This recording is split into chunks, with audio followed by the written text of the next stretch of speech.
it's not as if either of you need any help in writing best-selling novels. So what made you decide to collaborate on The Long Earth, the first in a series of science fiction novels in which a string of alternate Earths are just a step away from our own? Quite a long time ago, I came up with the idea which became The Long Earth. And I have to say here and now that ideas are like tinsel. I mean, anyone can have an idea. It's what you do with the idea that's the important thing. And I wrote a few little pieces. I thought I was going to explore this thing, and I did it in... I wrote a few short stories, or pieces of short stories and things. And at the same time, I was working on some of the early Discworld stuff, and I'm sad to say, or happy to say, that was very popular. And so I left The Long Earth behind. It just stayed there in the cupboard. And I... Actually, literally, wasn't it? In a drawer. In a drawer, but yeah. Indeed, initially, the first stuff I ever sold was science fiction. Back in the 80s, early 80s? Oh, yes. Yeah. Even before that. Goes back quite a long way. But just a book every now and again. I never really took it seriously because I had other things to do, and the job that I was doing was quite busy. And sometimes I wonder what life would have been like if I actually had said a long time ago, I'm going to go start writing now and I'm going to carry on writing. I didn't really start writing in earnest until I left the Central Electricity Generating Board. I opened the cupboard one day and I looked at this and I thought, that was really, there was good stuff here. But it's a big thing. It's not something you can just tear off. It frankly needs two people, and I need someone who can say the word quantum and actually understand what it means. We've known each other for a very long time because you just see each other just by going through the fan circuit and stuff, meet at conventions and stuff like that. Actually, I think 20 years to be precise, as I recall, because I think we first met at a Clark Awards, post-Clark Awards dinner. Did you hit it off straight away? More or less, I think, yeah. In a sense, I suppose we did, yes. And also, we weren't... I was sort of always known as a fantasy writer, and he was an SF writer, so we weren't rubbing up against each other. Yeah, but Terry was always an enthusiast about hard SF as well. You stayed that way, didn't you? So he'd turn up at panels, I'd be on at conventions, and vice versa. Yeah. So did you think of Stephen straight away then when you decided you wanted to collaborate? Yeah. And what did you think when Terry approached you with this idea? Well, it came up really in a dinner party conversation. Right, yeah. Yeah, we were having dinner with one of our publishers, as they do. Yeah. And we were chatting about the quantum, as Terry says, but then he described this idea, and off we went spinning away. We got thrown out by our hostess in the end, do you remember? Yeah, doing a kind of Alex Ferguson thing with a watch.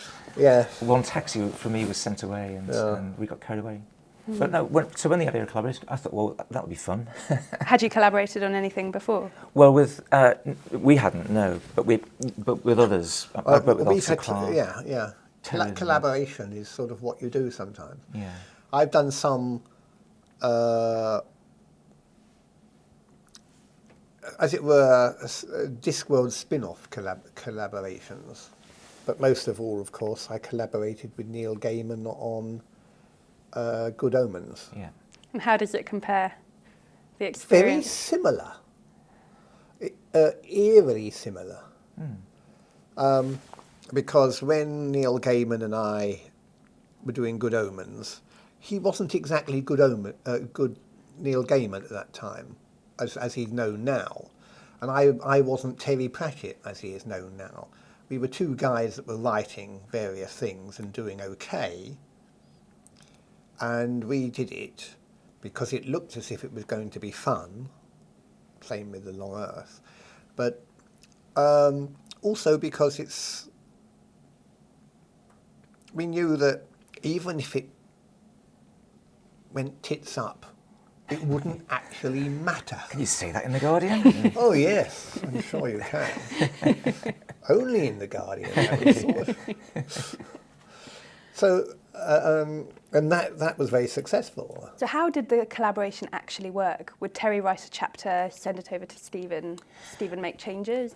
So we came up with the idea of collaborating, and then we spent 6 months on the phone and emails, swapping ideas tennis, I called it, swapping ideas around. Without even writing, just sort of Yeah, coming so up maybe with a writing story. fragments. But then we had a weekend. I went down to Terrace for a long weekend, and we sat and tried to thresh out an outline and work out who was going to do what roughly. Then we went off and worked. I think we both kind of forgot that and just got on with it. Yeah. It was a kind of rough guide. And then so it was more like narrative threads we were both following. Everything that we did was read by the other guy, and Yeah. we didn't really mind the other guy tinkering because we respected the other guy. And we did one big sort of mashup session at the end. I did the kind of editing thing. Actually, did that was a rough kind cut. of really, that was a sort of very long day It was more like where a week. a lot of stuff happened. Yeah. We were going through, it was literally the last draft. We were there for a week with other interruptions, being at Terry, like a trip to Downing Street and lunch with Steel Eye Span, you know. You asked if we can tell who did what bit and so on. After those final exercises, it's difficult. There were moments when we'd say, was that my line or yours? And you couldn't, remember. It might start with me, get modified by Terry, polished again, and by the time you've done all that, across 100,000 words, it's difficult to remember where it started sometimes. Who came up with the idea of the potato being necessary I for think that was stepping? me. I think that was me, originally. Really? I thought it was me. Oh, there you are, you see. There you are, you see. It's amazing how both of us can be misinformed. I'll tell. Can I tell the truth about collaboration? My anecdote about collaboration. This is what it's really like. Let's say person A, hypothetically, and person B collaborating. Person A comes up with some ideas such as the potato, and person B's reaction, the four-stage reaction. First is, that'll never work. Second stage is, well, if you want to go with it, you go with it. It's nothing to do with me. Third stage is, I quite like that. I could see how I could make it work. And the fourth stage is, it was my idea in the first place. To which person A can only say, yes, Terry. Any fallings out then? Our worst fallings out actually were in the initial weekend when we were outlining, and it was all a bit of a clash of egos. I think it was actually... Not fallings out. It was more or less tantrums. like two cats walking around one another, waiting to see whether this is going to be a fight or we just start purring. Yeah. So what do you think that each of you brought to it then? Why do you think it worked? The characters were there and the concept was there, but the landscape thing and the time scale. Oh yes, thing that of hadn't hardly stopped. It was really just the basic idea. Yeah. And a few twiddly bits on the end. So are there more adventures in store for these guys? Well, we're working on book 2. And it's a As we series. speak. Is that the plan? Well, it's sequel after sequel. Yeah. I think we have an amorphous idea of where we're going, because I know we both share the same view of what's happening, Yeah. and I think we're coming up with some ideas as to how it will end. I rather think that Steve wants to have one part of it in the far future. Do you not? Not necessarily. No, we talked about that. Not necessarily. We need the payoff. We need to get to the end. But it doesn't. But Terry's instinct is to have things within the lifetime of one individual, Well, initially, and there's a lot to be said for that.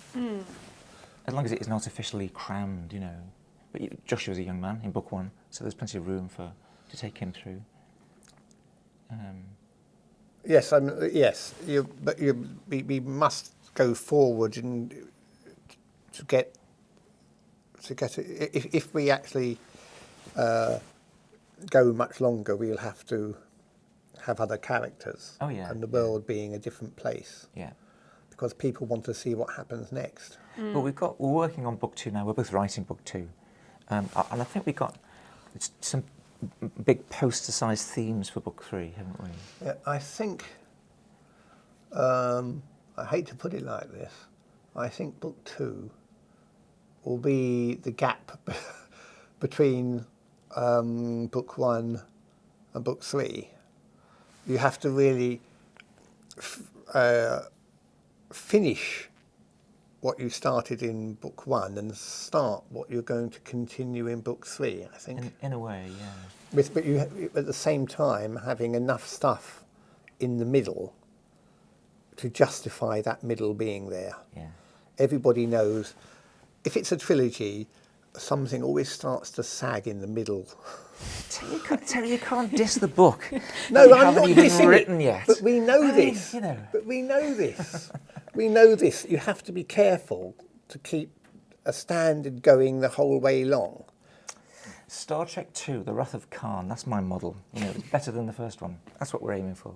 What are you both working on at the moment on your own? More Discworld, Terry? The next one out is going to be Dodger. That is a standalone, which I do occasionally. Set in Dickensian London, isn't it? Yes, about a young boy who grows up in early Victorian London and how he, as it were, climbs the tree, especially when he meets a certain scribbler. And how about you, Stephen? What have you got coming Well, up? I've been working through a trilogy, an alternate prehistory, I call it, where the North Sea doesn't flood the channel and is never cut through. The sea level rise works out differently. Huge, rich plain extending from England to Scandinavia and Germany.